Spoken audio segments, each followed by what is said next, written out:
Взимането на решения в кухнята прилича на взимането на решения в ежедневието ни. Винаги трябва да сме подредени в идеите си, защото те се отразяват върху резултата. Фери и Иван Звездев ще те научат как да избереш най-добрата рецепта и точните съставки без излишни разходи. Това е Фери икономично. Здравейте! Гурме вкус за всеки джоб.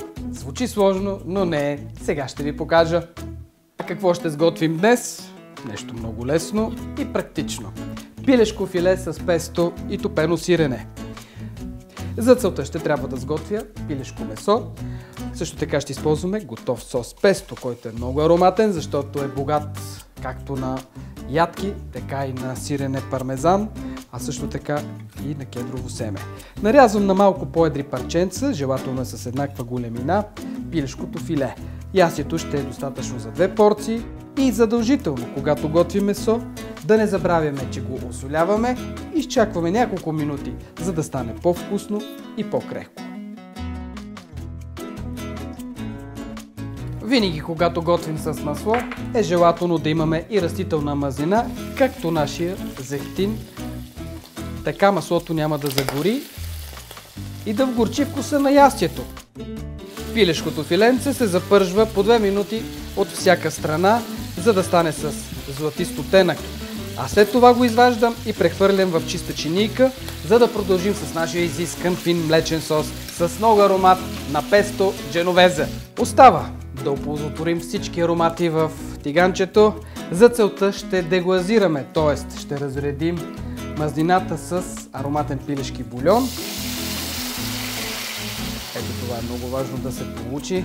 Следва сметана, която трябва леко да е затоплена, за да не се пресече.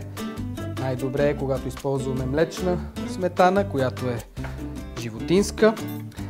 И накрая, щом всичко се размеси добре, прибавяме парченца топено сирене.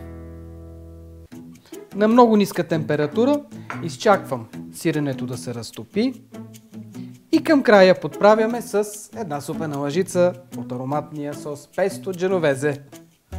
И след като добавя от ароматното песто, ще върна късчетата пилешко в този млечен плътен сос, за да се дозадушат.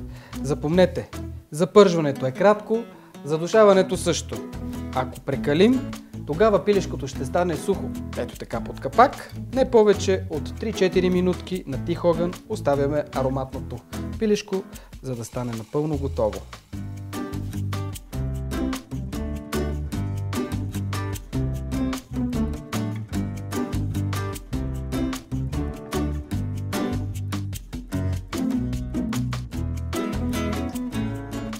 За добрия вкус е нужно само да имаме желание и добро настроение.